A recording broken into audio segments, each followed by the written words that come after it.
Nick Wadham is Bloomberg's foreign policy reporter, joins us from Washington to talk about all of this. Nick, as we've discussed here, Russia has decided not to expel U.S. diplomats. Putin says he wouldn't stoop to the level of kitchen diplomacy. What do you make of his statement?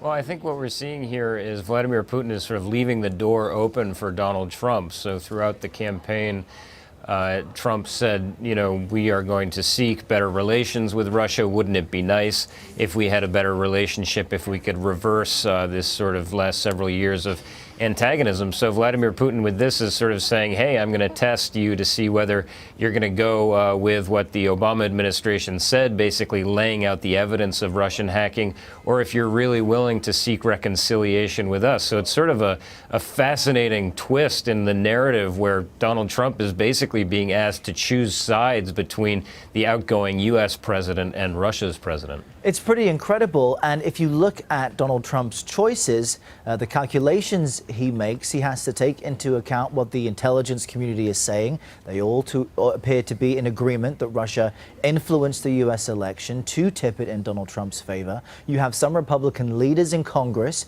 who are saying they actually want to investigate this further with committees in the Senate. So what do you think President-elect Trump will do? I know it's the million-dollar question, but surely if he erased all of these moves and decided not to investigate, there would be a political cost to that. Well, there would be. I mean, and I think that's why you saw the Obama administration come out so forcefully yesterday, both with the sanctions, but also with the FBI and Department of Homeland Security releasing this report, sort of spelling out a lot of the evidence that they've accumulated of Russian hacking. So essentially trying to box Donald Trump into a corner a little bit and say, okay, listen, make a choice. Here's the evidence. Here's the evidence you claimed you wanted to see before you made a determination. I mean, Trump did issue a very terse statement yesterday, basically saying, I will consult with the intelligence community next week. So his team is still very much weighing the evidence and weighing its own responses. And that's just something we're going to have to see next week.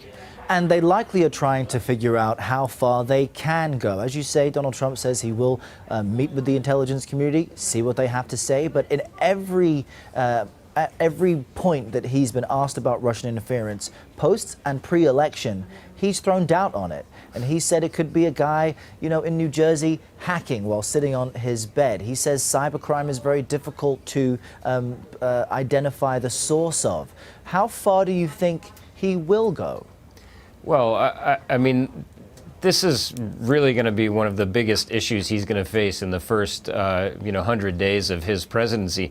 Does he side with the U.S. intelligence community, the outgoing administration, and Congress, all of which believe that Russia played a clear role in trying to influence the U.S. election, or does he side with the leader of a foreign power? We have seen in the past U.S. presidents traditionally have sought to reset relations with Russia. George W. Bush sort of made the famous line that he had looked into Vladimir Putin's eyes and seen his soul and got sort of a measure of the man. That didn't work out. Hillary Clinton and Barack Obama sought to do a reset with Vladimir Putin. That didn't work out. So, we'll see if Donald Trump is a bit more sort of persistent in seeking his reset, or if he too will be sort of overwhelmed by the pressure from both Republicans in Congress and outgoing administration staff. And when you consider previous failures to reset the relationship, what impact do you think the covert cyber response could have in deterring Russia or any other nation from doing this type of thing in the future? Well, there are a couple of things going on with that. The big one is one of the reasons why the Obama administration released a report yesterday detailing a lot of its evidence was, according to analysts that we've spoke to, partly to deter Russia, but also to deter other countries like China, for example, to sort of say, hey, here's what we know, here's what we have the ability to track. I mean, the covert operations that the U.S. could do sort of cover a whole range of options. They could, delete hard drives owned by some of these hackers. They could delete their Bitcoin accounts if they have digital currency, and then a whole host of other things. I mean, they could basically corrupt computers and make it very difficult for them to operate. The big question is, how far do you want to go? How severe do you want that response to be? Because you could start a real escalation into something that could look like cyber war and Donald Trump's going to have to decide if he wants to go down that path.